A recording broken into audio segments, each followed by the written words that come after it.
क्या हिमाचल के सरकारी अस्पतालों में दवाएं बनी जहर, मरीजों को हो रहे रिएक्शन। पैरासिटामोल और एजिथ्रोमाइसिन जैसी दवाओं में भी गड़बड़ी। पिछले महीने 19 sample fail. Himachal high court ने लगाई सरकार को फटकार, अस्पतालों में स्टाफ ही नहीं, कैसे होगा मरीजों का उद्धार। जनता सरकार को कोसे, क्यों छोड़ा राम भरोसे, और सरकार कहे हम खुद ही भगवान भरोसे। हमारे देश में सवाल भले ही व्यवस्था का हो, लेकिन जवाब हमेशा आस्था पर आधारित होता है। राम जनसमूह की आस्था के विषय हैं, इसलिए हम राम भरोसे ही जी रहे हैं।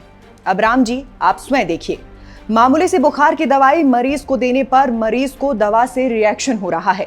हेल्थ सेफ्टी और रेगुलेशन डिपार्टमेंट में दवा नियंत्रक के पद पर कार्यरत पवन कुमार जी ने खुद स्वीकार किया है कि पैरासिटामोल और एजिथ्रोमाइसिन जैसी दवाओं का मरीजों को रिएक्शन हो रहा था, इसलिए हमने उस पूरे लॉट को फ्रीज कर दिया है।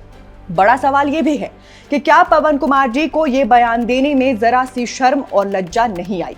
आखिर कौन है वो लोग जो इंसानी जान के साथ खिलवाड़ कर रहे हैं। क्या हिमाचल में चल पड़ा है नकली दवाई का बड़ा कारोबार। जोनल अस्पतालों में हो रही दवाई सप्लाई में किस किस की है मिली भगत। और सबसे बड़ा सवाल, स्वास्थ्य विभाग में क्यों नहीं भरे जा रहे रिक्त पड़े 1450 पद। वीडियो को अंत तक देखिए और हमारे YouTube चैनल को सब्सक्राइब जरूर करें। एक बार किसी की सरकारी नौकरी लग जाती है तो बंदा जीवन भर के लिए टेंशन फ्री, यानी बने रहो पगला, काम करे अगला। और इसी सोच के साथ काम करने का नतीजा ये निकलता है कि पूरी व्यवस्था का भट्ठा बैठ जाता है। अब सबसे पहले हम आपको इस खबर की ओर लिए चलते हैं। केंद्रीय दवा नियंत्रण संगठन ने देश में अलर्ट जारी किया, क्योंकि अगस्त माह में देश भर में 39 सैंपल फेल हुए हैं, जिनमें हिमाचल में बनी दवाओं की संख्या करीब आधी है। मतलब ये कि अगस्त माह में हिमाचल प्रदेश में बनी 19 दवाओं के सैंपल फेल हुए। इससे पहले जून के महीने में हिमाचल प्रदेश में बनी 22 दवाओं के सैंपल फेल हुए थे और 52 दवाएं मानकों पर खरी नहीं उतरी थी। हिमाचल में करीब 600 फार्मा कंपनियां सालाना 12,000 करोड़ रुपए से अधिक का कारोबार करती हैं और इसी कारोबार में तेजी लाने के लिए लोगों के जीवन को दांव पर लगा दिया जाता है। इस साल के अगस्त महीने तक ही टोटल 85 दवाओं के सैंपल फेल हो चुके हैं और दिसंबर तक ये आंकड़ा बड़े आराम से शतक के पार हो जाएगा। मगर हैरान करने वाली बात यह है कि हिमाचल में बनी इन दवाओं के सैंपल फेल होने की खबर हमें बाहरी राज्यों से मिलती है। यानी हिमाचल में बनी दवा सही या नहीं, इस बात की जानकारी हमें बाहरी राज्यों से मिलती है और सैंपल फेल होने पर पूरे प्रदेश की थू-थू होती है। इसके अलावा एक बड़ा सवाल ये भी उठता है कि क्या ये खराब दवाई हमारे प्रदेश के सरकारी या प्राइवेट अस्पतालों में पहुंच रही है, क्योंकि मंडी के क्षेत्रीय अस्पताल में दवाओं का सेवन करने के बाद मरीजों में रिएक्शन होने लगे हैं। एजिथ्रोमाइसिन, पैरासिटामोल और DLF ग्लूकोज के ढेरों स्टॉक को जब्त किया गया है और विभाग कहता है कि जांच रिपोर्ट आने के बाद ही नियम अनुसार आगे की कार्यवाही की जाएगी। अब ये हमारे और आपके जीवन के साथ खिलवाड़ नहीं है तो फिर क्या है। एक मरीज अस्पताल इसलिए जाता है क्योंकि उसे वहां सफेद कपड़ा पहने डॉक्टर पर विश्वास होता है कि वो उसकी बीमारी का निवारण करेंगे।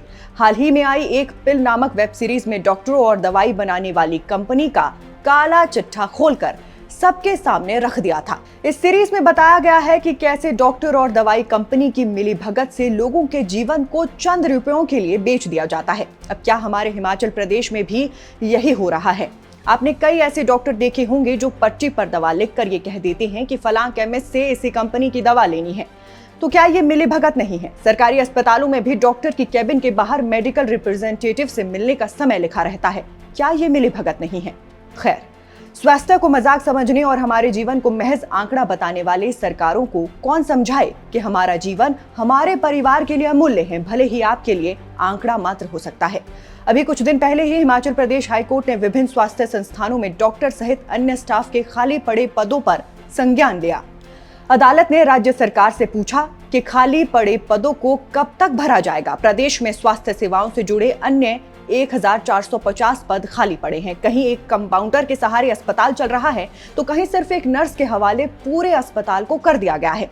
अन्य अस्पतालों में बदहाली के कारण प्रदेश के सबसे बड़े अस्पताल IGMC पर लोड लगातार बढ़ता जा रहा है। लोगों को एडमिट होने के लिए बिस्तर नहीं मिलते। आप ही बताइए, ये कैसी व्यवस्था है और ये कैसे व्यवस्था परिवर्तन है जो 1.5 साल से कुछ नहीं बदल पा रहा। हाईकोर्ट ने सरकार को फटकार लगाते हुए शिमला के सुपर स्पेशलिटी हॉस्पिटल चमियाना की OPD के संचालन पर रोक लगा दी है, क्योंकि सरकार वहां केमिस्ट, सड़क, पुलिस पोस्ट जैसी मूलभूत सुविधाएं भी उपलब्ध नहीं करवा पाई। बहरहाल अब ऐसी स्थिति में हम राम भरोसे ही हैं, वही हमें तारेंगे, क्योंकि हिमाचल सरकार को पेंशन वेतन देने में पूरा महीना निकल रहा है, तो अन्य व्यवस्थाओं को कहां से ठीक किया जा सकेगा। बाकी इस खबर पर आप लोगों की क्या राय है, हमें कमेंट बॉक्स में बताएं। अभी के लिए बस इतना ही। नमस्कार।